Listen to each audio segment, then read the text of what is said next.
近日，千佛山相亲大会现场气氛火爆，相亲现场挂着密密麻麻的个人资料展示牌，其中一些单身男嘉宾的择偶条件引起了大家的注意。不少的男士在自己的展示牌中将女方不能有弟弟写入了不少男生的择偶条件，而女方则把不是伏地魔写入了个人介绍。伏地魔堂而皇之的成为择偶条件，引发广大网友热议。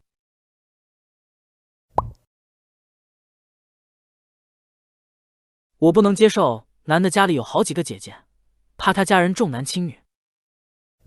相亲就是这样的，把双方条件放秤上衡量，所以如果现实中找不到两情相悦的，那就算了，何苦去相亲呢？我有个亲戚，他自己是弟弟，还要求女朋友不能有弟弟，搞笑。他自己是弟弟是时候是怎么吸血姐姐的？双标玩的溜。伏地魔真的很可怕，亲身经历。伏地魔是一个网络用语，说的是家庭中的哥哥姐姐，通常因受到家庭的影响，会对自己的弟弟不计成本的奉献。因为原生家庭从小就被家庭的观念所影响，终身倾尽自己的一切力量去扶助他，甚至是供养他，伏地魔因此得名。伏地魔吐槽陷入生活的困苦不堪和恐怖深渊的人并非少数。福建的许先生经营一家小店，月收入1万多，每个月为了帮妻子的弟弟还房贷的费用就要2万。到了后来，已经负债40多万，亲戚朋友、贷款的 Epic 等能借的都借了，实在想不出别的办法了。自己家还有父母孩子要养，日子过得很是艰难。许先生尝试和妻子商量，但妻子态度很是强硬，拒绝丈夫：“我肯定会按照自己想法做的，你不信任我，那婚姻就没继续的必要了。”广州一女子将自家的房子给她的弟弟住，弟弟将家里的钥匙给了他的女朋友。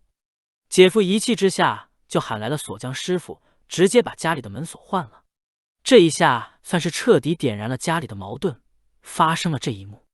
气不打一处来的姐夫也是脱口而出：“再提你姐姐，我就跟她离婚。”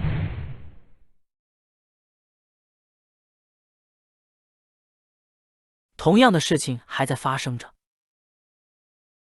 王女士是个典型的伏地魔。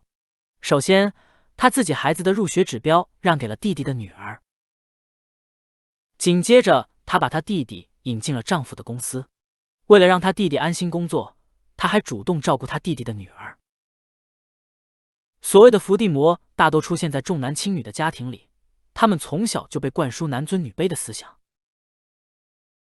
他们或迫于亲情、家人的压力，不得不沦为家庭里的摇钱树、提款机。他们倾尽所有，全心全意为弟弟奉献。这是一部电视剧，剧中的女主角的父母拼命地向女主角要钱，而女主角有求必应，除了自己的工资，还到处去同事朋友那借钱，甚至不惜名声和法规。她母亲以爱的名义逼着她付出，而女主角的弟弟更是像只吸血虫一样。奉献一切听起来挺伟大的，但伟大的背后满是心酸。一个活生生的人，生活的意义就是奉献自己，自己过得像个乞丐，把卑微乞讨来的一切都给别人。明明活得比谁都努力，最后却自己没有存在感。对于任何一方，婚姻这层关系需要付出更多的爱和责任。赚了钱给父母无可厚非，但是你不用逼着自己养兄弟姐妹，前提是你自己必须活下去。电影大师费里尼曾说：“你必须很喜欢和自己作伴。”好处是，你不必为了顺从别人或讨好别人而扭曲自己。所以，帮助别人是在自己有能力的前提下。如果没有能力，就不要逞强。谁的人生都只是活一次，别人不为你，你也不用为别人。最后，希望每个人都用真诚、善良的态度追求自身幸福。